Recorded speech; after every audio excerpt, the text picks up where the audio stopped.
Good morning, DXN Kabuyaw! Good morning! Oh, gusto ko yun. Gusto ko yung energy na yun.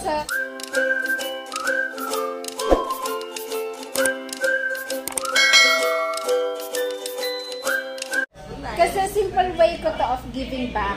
Yun yung gusto kong sabihin lang eh. Ayan, mamimigay ako ng libreng Lion's Mane coffee in a cup para sa 5 maswerteng mananalo sa munting paraffle natin mamaya. Tsaka may mga kasama pa itong munting regalo din. So ayun, para sa inyo dito sa DXN Kabuyaw! Yay! Ito po yung ginanap dito sa Pilipinas kundi sa buong mundo. So kahapon, simultaneous po natin ginanap ang Coffee Month celebration sa iba't ibang branches po ng DXN. So, meron tayo sa Batangas, meron din po sa Bicol, at sa ibang area pa po. Sa Cebu, meron din, at saka sa Mindanao. So, ngayon po, ibababa din po natin yung topic dito. Lagi po nakabalandra yung kanyang pangalan sa ating mga social media. Hindi lang po doon, meron din po sa TikTok, at meron din po sa Instagram. So, madali po siyang hanapin kung sakaling may utang po siya sa inyo. So, napakadali po niyang hanapin. Siya rin po ay isang local host and speaker, especially po dito sa atin sa South Luzon. At syempre, isa rin po siyang performer kasama po sa DXN South Luzon Pretty Girls. Palampakan po natin, isa rin po siyang mompreneur from Tansa, Cavite, DXN Mami Karen. Cover vlog po sa vlog ni Mami Karen. Hi, madam. Service Center Directress ng DXN Kabuyaw, ang aming secretary si Ma'am Isa Calzada, na nag-iisa. Charing. At syempre, sa ating Myla. Hi, Sir Rex. Hello. Ano to sa vlog ni Ate Karen? Tinitake over ko yung vlog niya. Ako muna yung magbablog niya. Tapos po, meron kaming mga lapit Ayan. Ito po yung mahiwagang lamesa ng DXN Kabuyaw. Never nawawala ng laman mo to. Ano pa to? Wala pa po dito yung isang magic namin, yung mahiwaga naming kaldero. At ayan, si Ate Karen po nag-i-start na. Brother Romy. Ayan. So, ako po ang inyong lingkod, DXN Mami. Ito po, bisita namin from Bicol. Pakalat-kalat na naman po siya. Ayan. So, ako po ang inyong lingkod. Pakalat-kalat po yung batang yun. At gaya ng sabi ni Miss Erin kanina, madali niyong hanapin yung pangalan ko. Excited ako nung tinawagan ako ni Sir John Estanyol. Shout out. Diba? Na-excite ako nung sinabihan niya ako na babalik ako dito sa DXN Kabuyaw. Yes. Kasi sobrang alam ko yung energy na meron dito eh. Yes. Especially, grabe excited ako kasi nga ang energy kasi contagious daw yan eh. Nakakahawa yan. So syempre, saan mo gustong dumikit? Sa negative or sa positive? Positive! Diba? Oo, grabe. Laging nasa top ang DXN Kabuyaw. Yes! Diba? So ayaw mo ba dumikit sa laging positibo? Kaya excited ako. Plus factor na lang yung ninong at ninang din namin. Shoutout din sa aking nanay at tatay, ninong at ninang din na nandito, Myla and Edmond de la Cruz. Ayan. So, mga partner, eto na nga. Tapos na tayo. Celebrate, actually, hindi lang po Pilipinas. Ang October po talaga ay celebration, a month celebration ng Coffee Month celebration. Kaya naman, tayo sa DXN, syempre, di ba pag sinabing DXN ka, yung kape? Yes. Sino ang mga nakarelate ng ganun? Di ba? Madalas? Yes. Madalas. Kasi nga, yung kape natin ay bukod sa masarap, kasi ando na yun eh, masarap ang kape natin, yes. Bukod sa masarap, May bayad! yun! Gusto ko yun! Yes! Bayad! Yes, may bayad, masustansya, Yes. at nakakatulong sa ating kalusugan. About coffee, dahil tayo sa DXN, hindi tayo umiinom ng kape lang. Naliligo tayo sa kape. Yes! Kahapon lang mga partner na si Miss Irene, tagal ko na hindi nakasama. Medyo matagal na kami hindi nakita. So kahapon po. Kahapon nag-share siya ng kung ilang beses siyang nagkakape, of course, DXN Coffee. Yes. Sa loob ng isang araw.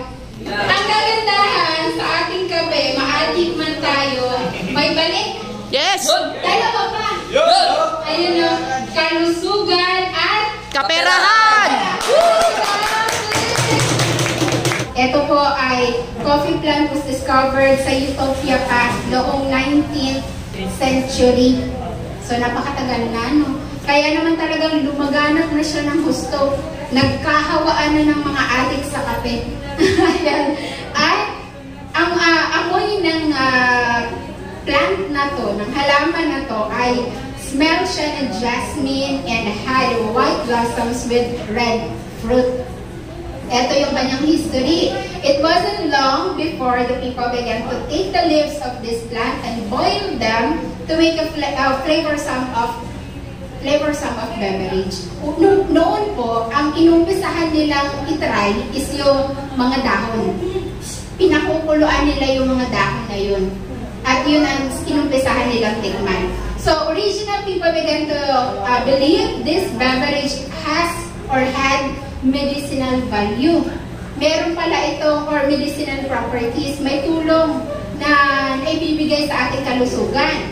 And popularity coffee began to spread all throughout the Arabian Peninsula. Doon na nag-start na ang daming mga nagmarites, nagtolerance na itong plant na to, meron siyang health benefit, meron siyang tulong, ayan. And during 14th century, the people of Yemen began to grow and produce their own coffee. Nag-produce na rin sila kasi napansin nila or na-experience din nila at yun na dahil sa kumalat na kwento, nag-produce na rin sila ng kanilang sariling panim. From there, it spread to Istanbul and they developed their own method preparing of coffee. Instead na i-boil lang yung leaves or yung dahon or yung prutas, ang ginawa nila, ni-roast nila yung tinusta yung mga beans. So, ganun ang ginawa nila. Nag-experiment sila. Ano pa ba yung pwedeng gawin dito sa plant na to, dito sa halaman na to. And, ayan, hinaluan din nila ng charcoal, which gave their coffee a unique taste. At yung aroma, yung bango niya, yung tipong mapapalingon ka. Saan ba galing yun? Diba? Parang yung classic coffee natin, diba? Pag may nagtimpla talaga, parang ng aso. Bango na. Ayan kasi grabe yung aroma din ng ating Lychee Classic. Ayan, so by 16th century, coffee finally made it to Europe. Nakarating na sa Europe by trade routes. So lumaganap na, kumalat na unti-unti. And coffee houses soon sprung up all over the continent and eventually narating na rin niya yung America noong 17th century and became the most important commodity sa world trade. So, ganun na siya lumaganap, kumalat na siya ng gusto. And present, thousands of coffee shops were opened in different kind of coffee beverages came out. Kaya nga po, ang kape talaga, actually tayo nga sa DXN Company, isa ang kape sa pinakauna na produkto natin. Dahil nga sa paglaganap nitong information na to. Ayan, so facts about coffee. Alam niyo ba na ang kape ay second most traded commodity in the world? Grabe! So anong kilala sa DXN? Kape! So second tayo sa buong mundo Ibig sabihin napakalaking negosyo nito. Na-imagine nyo ba? Kasi experiment nyo lang din. Try nyo lang din mga kumarin yung mother. Diba, mga kapitbahay, yung mga katsikahan nyo doon sa area nyo. Pag may tinanong ka na 10 sa mga kakilala mo, nagkakapit ka ba? Ano sagot? Kadalasan? Oo naman. Diba? Kaya lang, syempre, iba-iba tayo ng brand ng kape. Kaya ipapakalala natin yung atin. Ayun. So, second siya sa oil kasi number 1 ng oil. Kailangan talaga natin yun. So, the first food to be dehydrated was coffee. Kape talaga. Kaya nga, grabe, tayo mga Pinoy, grabe tayo sa kape, ano? Hindi nga talaga, alam niyo yung mug na ano, kayo ba, kontento kayo, di ba may mug na cute?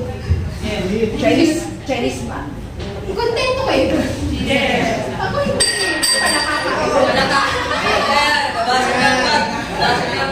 ayan, wag ka muna magkape, mamaya na.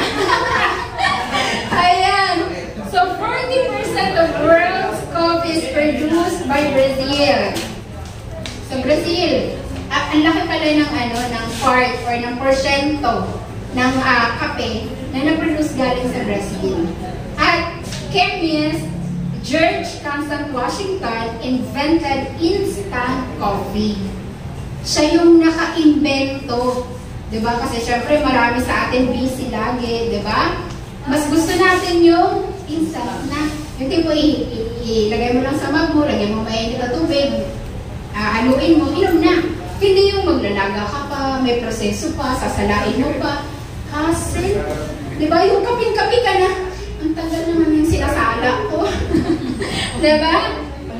Kaya sobrang dami din ang tumangkilik na itong na-invento nga ni Sir George Washington. And dark roast coffee has less caffeine than light roast coffee. O, diba? Kaya nga, diba, nauso or tinangkilik din yung kape? Barako. Kasi less pala ang caffeine niya.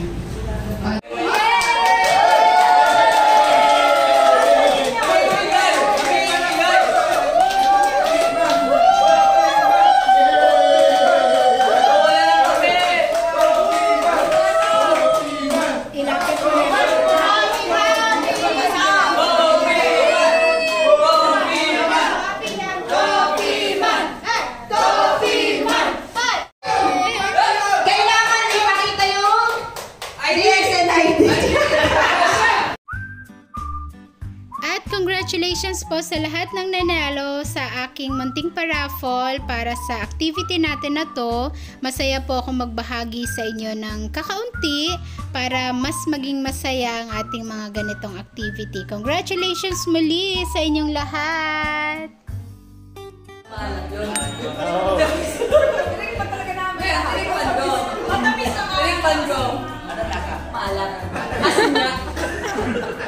May sinabi sa'yo. Idol, may sinabi yung maalat. Thank you!